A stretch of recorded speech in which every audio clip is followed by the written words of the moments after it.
தமிழ்நாடு முதலமைச்சர் அவருடைய உத்தரவுப்படி கிளாம்பாக்கம் கலைஞர் நூற்றாண்டு பேருந்து முனையம் இன்றிலிருந்து முழுமையாக செயல்படுத்தப்படுகிறது. அதனால் கோயம்பேட்டிலே இருந்து இயங்கி வந்த அரசு போக்குவரத்து கழகத்தின் பேருந்துகள் 80% பேருந்துகள் கிளாம்பாக்கம் கலைஞர் நூற்றாண்டு பேருந்து முனையத்திலிருந்தும் 20% பேருந்துகள் மாதாவரம் பேருந்து நிலையத்திலிருந்தும் இயக்கப்படுகின்றன. அந்த வகையில் இப்பொழுது மாதாவரத்திலிருந்து தென் மாவட்டங்களுக்கு செல்லக்கூடிய அந்த 20% பேருந்துகளை மாதாவரம் சட்டமன்ற தொகுதி உறுப்பினர் அன்புக்குரிய அண்ணன் மாதாவரம் சுதர்சனம் தலைமையில் துவக்கி வைக்கப்பட்டிருக்கிறது.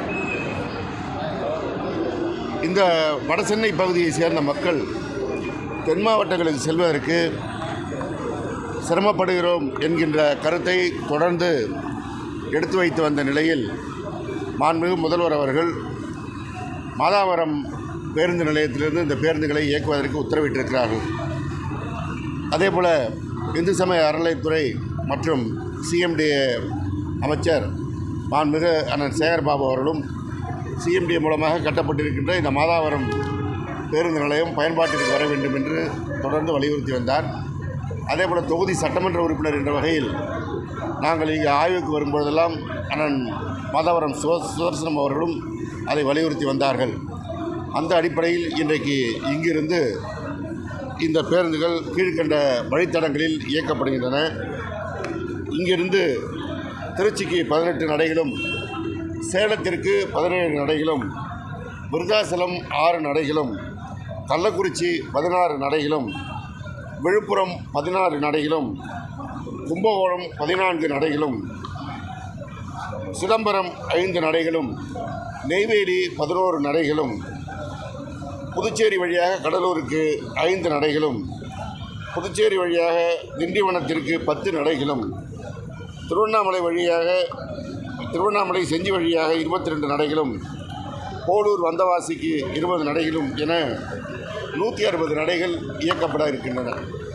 ஏற்கனவே இங்கிருந்து திருப்பதிக்கு 90 நடைகள் இயக்கப்படுகிறது.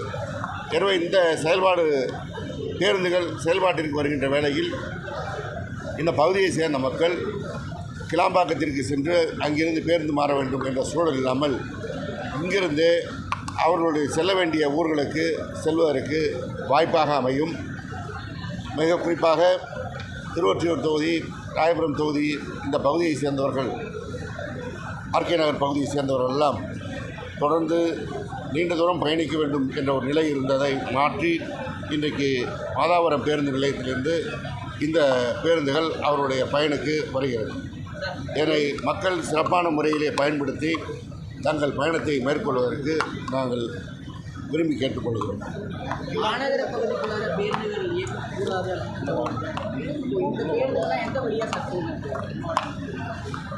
இந்த பேருந்து எக்ஸ்பிரஸ்வே இது மதுரவாயில் டோல் வழியாக இந்த பேருந்துகள் இயக்கப்படும். தாம்பரம் சென்று அங்கிருந்து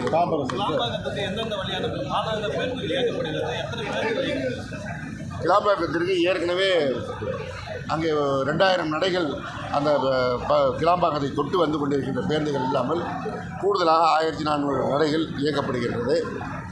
கிளாம்பாக்கத்திலிருந்து இப்போதைக்கு கோயம்பேட்டிற்கு 5 நிமிடத்திற்கு ஒரு பேருந்தும், தாம்பரத்திற்கு 2 நிமிடத்திற்கு ஒரு பேருந்தும், கிண்டிக்கு 3 நிமிடத்திற்கு ஒரு பேருந்துமாக இயக்கப்படுகிறது. அதல்லாமல் திருவான்மியூர் பகுதியிலிருந்து சோழிங்கநல்லூர், புதிதாக சிறுசேரி பகுதியிலிருந்தும் இயக்கப்படுகிறது. அதேபோல் சென்னை மாநகரத்தின் பல்வேறு பகுதியிலிருந்து ஏற்கனவே கோயம்பேட்டுக்கு எப்படி இணைப்பு இருந்ததோ அதே போல் கிளாம்பாக்கம் சென்று அவர்கள் பேருந்து பிடிப்பதற்கு எல்லா பகுதியிலிருந்தும் பேருந்துகள் இயக்கப்படுகிறது. வீட்டிலிருந்து கீழம்பாக்கம் பேருந்து செல்வதே பெரிய சவாலாக இருக்குன்னு பெரும்பாலான மக்களுக்கு கீழம்பாக்கம் எங்கே இருக்குன்னே தெரியாது. அதாவது ஏற்கனவே பாரிமுனையிலிருந்து கோயம்பேட்டிற்கு மாற்றுகின்ற பொழுது புரிதில் அந்த சிரமம் இருக்க அவர்கள் மக்களுக்கு புரிதல் வருகின்ற வரை அந்த சிரமம் இருந்தது. அதே போல் தான் இப்பொழுது இந்த கிளாம்பாக்கம் கலைஞர் நூற்றாண்டு பேருந்து முனையமும் இந்த பேருந்து முனையத்தை திட்டமிட்டவர்கள் அதிமுக ஆட்சியில் திட்டமிடப்பட்டது என்ற காரணத்தினால் நம்முடைய மாண்புமிகு தமிழ்நாடு முதலமைச்சர் அவர்கள் இந்த திட்டத்தை கைவிடவில்லை. ஒரு புறநகர் பேருந்து நிலையம் அமைந்தால் சென்னை மாநகரத்திலே போக்குவரத்து நெரிசல் குறையும் என்கின்ற காரணத்தினால் அதில் செயல்படுத்தப்படாமல் இருந்த 70% பணிகளை செயல்படுத்தி இன்றைக்கு முழு செயல்பாட்டிற்கு கொண்டு வந்திருக்கின்றார்கள். ஒரு விமான நிலையத்திற்கு இணையான தரத்திலே அந்த கலைஞர் நூற்றாண்டு பேருந்து முனையம் அமைந்திருக்கிறது.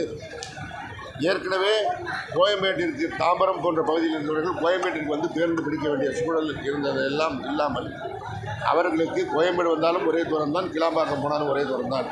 அதே போல் திருவான்மியூர், அடையாறு போன்ற பகுதிகளுக்கு இருக்கின்றவர்களுக்கு கோயம்பேடு வந்தாலும் ஒரே தூரம் தான், கிளாம்பாக்கம் போனாலும் ஒரே தூரம் தான். எனவே அந்த பகுதியை சேர்ந்தவர்கள் கிளாம்பாக்கம் போய் பேருந்து நிலையத்திற்கு செல்வது என்பது கோயம்பேட்டிற்கு வந்தது போல தான். இந்த பகுதியில் வடசென்னை பகுதியில் இருப்பவர்களுக்கு இப்பொழுது அந்த பிரச்சனை எழாமல் இருப்பதற்கு தான் மாதாவரம் பேருந்து நிலையத்திலிருந்து இந்த பேருந்துகள் இயக்கப்படுகிறது. எனவே சிரமம் இல்லாமல் அவர்கள் செல்வதற்கு தேவையான அத்தனை நடவடிக்கையும் எடுக்கப்படும். அரசு பேருந்து பயணிகளுடைய எண்ணிக்கை குறையவே குறையாது. கடந்த பொங்கலின் போது பயணித்த பயணிகளை விட இந்த ஆண்டு பொங்கலின் போது 2,40,000 பேர் கூடுதலாக பயணம் செய்தார்கள் அரசு பேருந்துகளில்.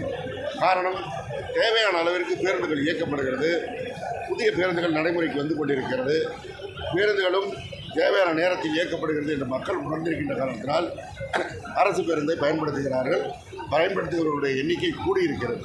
முன்பதிவு செய்தவர்கள் கடந்த ஆண்டு 1,10,000 பேர் என்றால் இந்த ஆண்டு 2,40,000 பேர் கூடுதலாக முன்பதிவு செய்து பயணம் செய்திருக்கிறார்கள். எனவே மக்களுடைய பயன்பாடு அரசு பேருந்தை பயன்படுத்துவது கூடியிருக்கிறது, கூடும். ஆமாம், கோயம்பேட்டிலிருந்து இயக்கப்படும். ஏன்னா அவங்க திருவான்மியூரில் கூட கிளாம்பாக்கம் போய் வந்தால் ரொம்ப சிரமமாக இருக்கிற அவர்கள் வந்து கோயம்பேட்டிலிருந்து அந்த பேருந்து இப்போ இல்லை.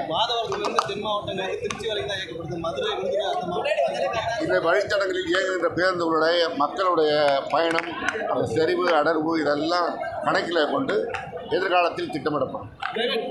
அடிப்படை வசதி என்னென்ன இருக்குது சார்? இப்போ வந்து வெறும் திருப்பதி மட்டும் எங்கள் பேருந்து இயக்கப்படுது. இப்போ தென் மாவட்டம் இயக்கப்படும். மக்களுக்கு அடிப்படை வசதி என்ன பெரிய பேருந்து நிலையம் தேவையான வசதிகள் இருக்கிறது. முழு பயன்பாட்டில் இல்லாமல் இருக்கிறது என்பதுதான் என்னுடைய வருத்தமாக இருந்தது. இனி அது முழு பயன்பாட்டிற்கு வரும். தேவையான நடவடிக்கைகளும் எடுக்கப்படும்.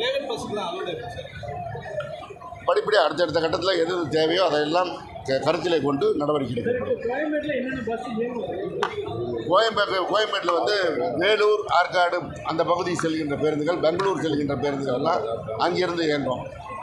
ஆந்திரா செல்கின்ற இந்த பகுதியில் இருக்கின்ற பேருந்துகள் ஏற்கனவே மாதாவரத்திலிருந்து இயங்கப்பட்டிருக்கிறது. கோயம்பேட்டிலிருந்து அரசு விரைவு போக்குவரத்து கழகம் ஏற்கனவே முழுமையாக பொங்கலிற்கு பிறகு பொங்கலின் போதே கிளாம்பாக்கம் கலைஞர் நூற்றாண்டு பேருந்து முனையத்திலிருந்து இயக்கப்பட்டு கொண்டிருக்கிறது. அதல்லாமல் விழுப்புரம், கும்பகோணம், சேலம், மதுரை போன்ற போக்குவரத்து கழகங்களுடைய பேருந்துகள் இப்பொழுது கோயம்பேட்டில் நேற்று வரை இயங்கியது. இன்றிலிருந்து கிளாம்பாக்கம் மற்றும் மாதாவரத்திலிருந்து இயக்கப்பட்டது. அது சிஎம்டி துறைக்கு சம்பந்தப்பட்டது. நான் போக்குவரத்து துறை அமைச்சர். நன்றி.